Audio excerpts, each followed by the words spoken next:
Hi, I'm Peter Rose, founder of Longwood Currency Trading. How to determine Forex price value. How do you actually go about doing that? And does it have an intrinsic value? You know, today in, well, it's the mid-December of 2022, you look at the crypto market, and where's the value there? There isn't any value. You're only buying something because you're hoping somebody will buy it back from you at a higher price. And so it's not based on anything. Stocks are based on the underlying company. Options against stocks are based on the stock itself. Commodities are based on, or futures on commodities are based on the corn and the oil and everything else that's under it. What do you use to determine Forex price value? What's it based on? There's a cascade of knowledge and information here that I want to go through with you.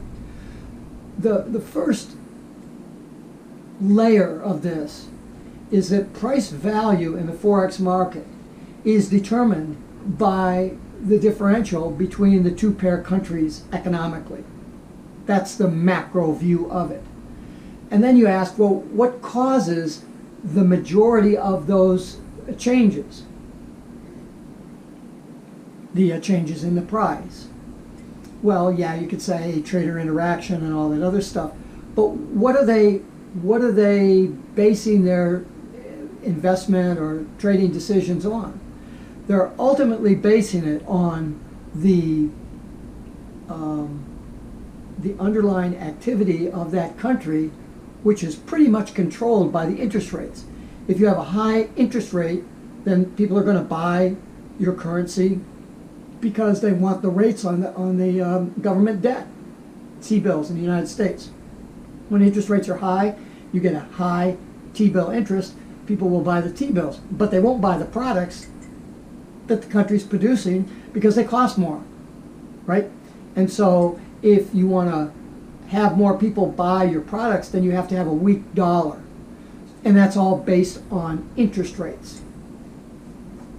Now, you look at a long-term view of the market, not that you're going to trade that. I mean, I don't believe that you should be trading the currency market for more than a couple of days, holding a position maybe more than a couple of days, unless you've got a real screamer and you're on you caught the trend right, just let it go. You could go for weeks.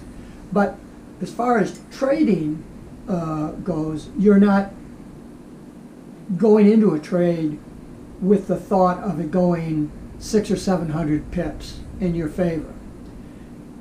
If you do, you're going to have to go with that trend, but you're going to have to withstand some fairly significant retracements in the price, and you may even be subjected to a complete swing in the opposite direction, in which case you're screwed.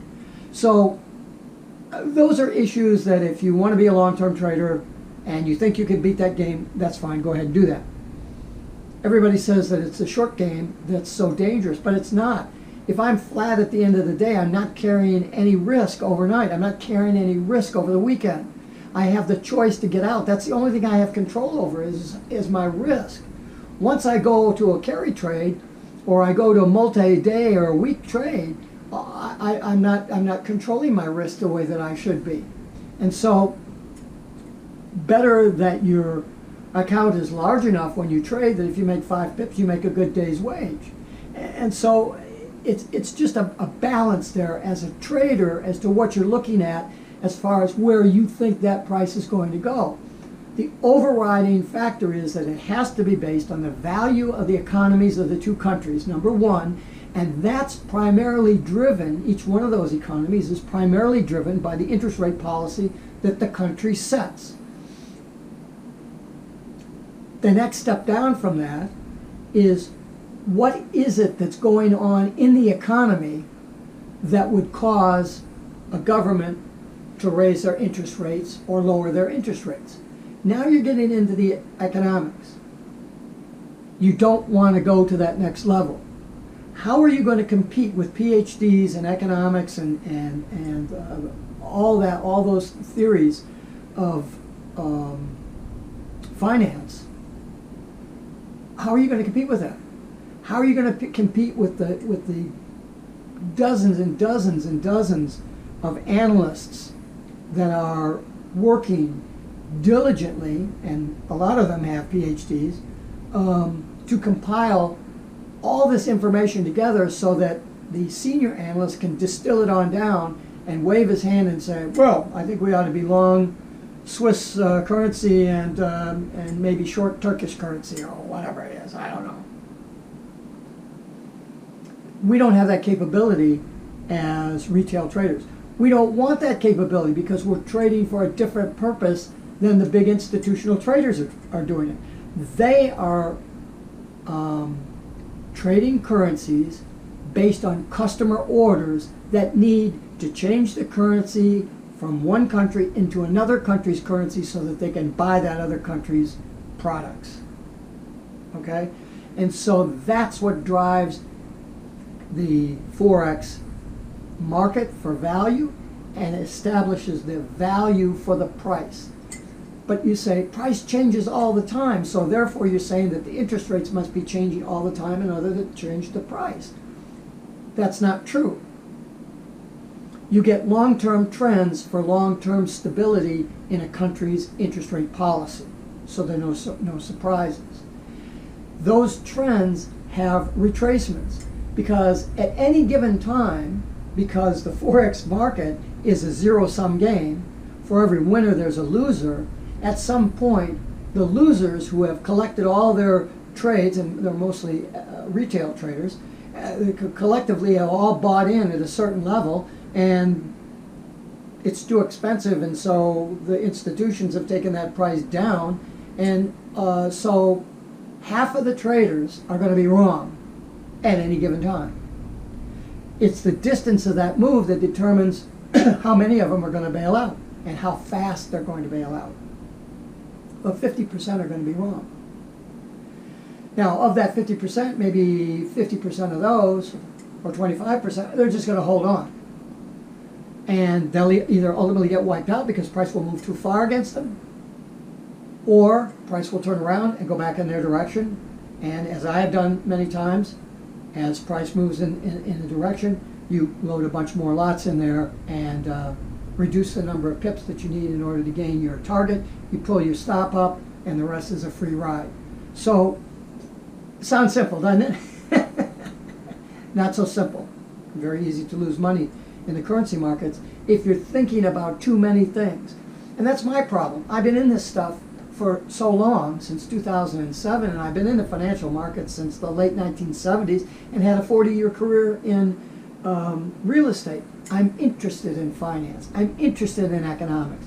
And so I make the error of listening to these podcasts of folks that I trust, and all it is opinions, and then I form my opinion based on that. But what's not taken into consideration is, well, the opinion may be correct, but when is the effect of that opinion going to be manifest?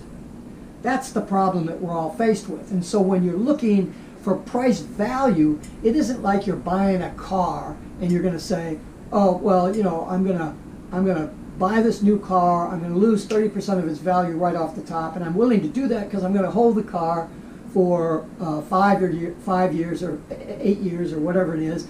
And so you take the depreciated value off and you amortize that rest of the value out over those 8 years, and then it has a final sale value, and then you net out at that point. You kind of project that over the long run.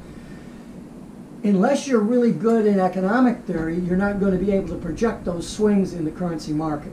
And so therefore, as traders, and I'm a day trader, so I look at what's going on right then and what's happened kind of sort of in the past, far enough back where a lot of the institutional traders are making their decisions.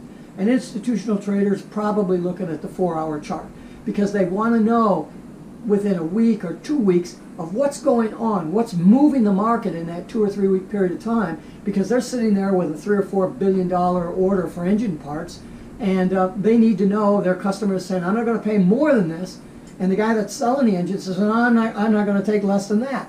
So that trader is going to have to keep that $3 or $4 billion order within certain tight currency bounds until the order is satisfied. And all of the institutions are doing that at the same time. That's why you see trends. That's why you see dips that are seem to be all going together, because it's the international commerce that's going on underneath the sheets. We don't need to know what that commerce is. We only need to know one of two things. What do we think is going to happen based on the interest rate policies of the two countries? Based on the economic conditions in those countries right now, which you can pick up the front page and you can say unemployment is blah here and it's blah here. Those are easy things to know. And those are things that, if I'm working with someone, we'll work with like in the third week or the fifth week of our series of trading. It's not something you want to do right away. First, you have to learn how to trade just based on pure price action. And then as you get more experience and you know what's important to know to trade, you can start saying, we're going to be coming out with an interest rate decision in this country. Maybe we ought to hold back on not trading during that and see what happens.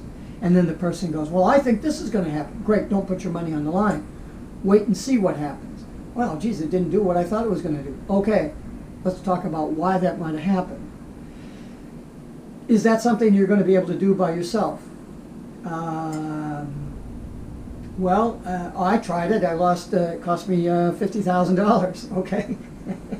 Until I finally had enough experience to understand the timing differential that's so important in that when aspect. What do I know? How do I implement that? And when do I implement it? Those three questions have to be answered before you can get involved in a trade. And I didn't have the when component because I was basing that on my 40 years of real estate investment. And when is totally different in that case. So when you're looking at the value of a price, you have to understand that it's based on factors that are really out of your control to have a whole lot of knowledge about. And so you have to back out away from the whole thing as far as you can to just simple, maybe interest rate policy for the long view over months period of time, and then look at the general what's going on in the country as far as whether they're in an unemployment situation, things that would affect the desire of someone to do trade with them. And that's where you're going to get those 4-hour fluctuations that are going to show up on a 4-hour chart, those 30, 50 pip retracements that are pretty normal in the course of if something's going to go up 700 or 800 pips over the course of the next few weeks or something, you're going to get 50, 100 pip retracements as you go. If it's not going to be a very strong trend, then your retracements might be 10 pips or 15. So you kind of balance your trading schedule against those. So how do you determine Forex price value? Go to the big picture and look at the economies of the country from an interest rate standpoint, and then know your currency pair that you're trading. You don't just have 15 of them up there and say, well, I think I'll trade this today. Have one pair that you trade and that you know, and then base those trades on the long-term view as to what you think it should be, but not knowing exactly when something's going to happen, and saying for yourself, could I get 20 or 30 pips here? If it's possible that you get 20 or 30 pips, you'll likely end up with 10 or 12 or maybe 15. If you're a beginner trader, don't be trying to push for 10 or 15 pips. Just try to be consistent. Get 3 pips, get 5 pips. But if you could do 3 pips a day, 5 days a week, right? I mean, that's you're doing okay, and you're building consistency in your trading based on a consistent view of the value, the underlying value of the instrument that you're trading. Peter Rose, Longwood Currency Trading. Have a great day and have a great trading day.